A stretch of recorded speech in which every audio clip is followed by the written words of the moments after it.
Assalamualaikum warahmatullahi wabarakatuh. Yang terhormat, dosen pengampu mata kuliah pengembangan media pembelajaran pendidikan masyarakat, yaitu Dr. Anda Sri Kuswantono, beserta Ibu Retno Dulestari. Sebelumnya, perkenalkan nama saya Widi Kurnia, saya biasa dipanggil Widi. Saya merupakan dari Program Studi Pendidikan Masyarakat kelas C, Fakultas Ilmu Pendidikan, Universitas Negeri Jakarta. Pada kesempatan kali ini, saya akan memaparkan terkait proses produksi media visual digital. Sebelum membahas lebih lanjut, teman-teman perlu ketahui apa itu media visual pembelajaran. Media visual mencakup pada gambar, video, diagram, animasi, dan alat bantu visual lainnya yang dirancang untuk menyampaikan informasi, konsep, ataupun data dengan cara yang lebih menarik dan mudah dimengerti oleh warga belajar. Hal tersebut berakar pada pemahaman bahwa manusia cenderung memproses dan memahami informasi visual lebih cepat dan lebih efektif daripada teks ataupun informasi verbal saja. Adapun tujuan dari pengenalan media visual pembelajaran, yang utama yaitu memperkaya pengalaman belajar.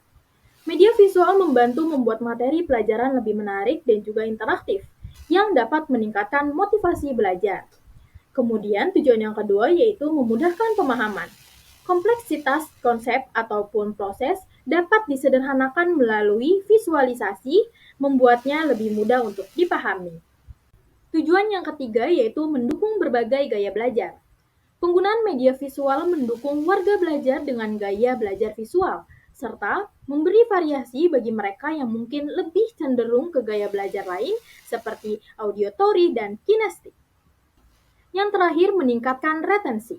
Informasi yang disajikan secara visual seringkali lebih mudah diingat dibandingkan dengan informasi yang hanya disampaikan melalui kata-kata ataupun tulisan. Selanjutnya terdapat komponen media visual pembelajaran. Komponen yang pertama yaitu gambar dan foto. Gambar dan foto dapat digunakan untuk menunjukkan contoh nyata, seperti proses, ataupun untuk menyampaikan suasana dan emosi. Komponen yang kedua yaitu diagram dan grafik. Diagram dan grafik berguna untuk meringkas data ataupun menunjukkan hubungan antara elemen. Komponen yang ketiga yaitu animasi dan video.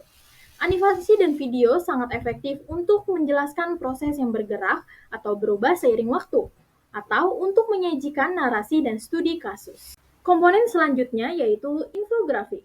Infografik menggabungkan teks, gambar, dan data dalam format yang ringkas dan menarik untuk menyampaikan ringkasan informasi ataupun statistik. Komponen yang terakhir yaitu slide presentasi. Slide presentasi memfasilitasi penyampaian informasi yang terstruktur melalui kombinasi teks, gambar, dan elemen visual lainnya. Selanjutnya, pengenalan media visual pembelajaran. Teman-teman perlu ketahui bahwa media visual pembelajaran terdiri dari video edukasi, infografik, aplikasi edukasi, animasi dan simulasi, presentasi digital, dan e-book dan materi pembelajaran digital. Kemudian terdapat karakteristik utama dan juga keuntungan dari media instruksional visual digital berbentuk workbook interaktif. Karakteristik utama terdiri dari interaktivitas, visual menarik, kustomisasi, feedback instan, dan aksesibilitas.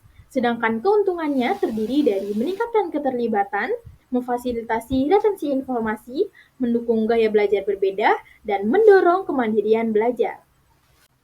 Terdapat juga prinsip desain visual dalam pendidikan masyarakat, yaitu terdiri dari kesederhanaan, keseimbangan, kontras, kesatuan, penekanan, alur visual, repetisi, dan ruang negatif. Kemudian penerapan media visual dalam program edukasi masyarakat. Yang utama terdapat contoh yaitu penyuluhan dan kampanye kesadaran. Melalui infografik, menyajikan data dan statistik melalui infografik membantu masyarakat memahami skala dan juga signifikan masalah tertentu. Selanjutnya, poster dan banner. Penggunaan gambar dan slogan yang menarik dalam poster atau banner dapat menarik perhatian publik dan meningkatkan kesadaran tentang suatu isu-isu. Sebagai contoh yang kedua yaitu pemberdayaan masyarakat. Media sosial. Penggunaan media sosial untuk menyebarkan pesan visual edukatif memungkinkan jangkauan yang lebih luas dan interaksi.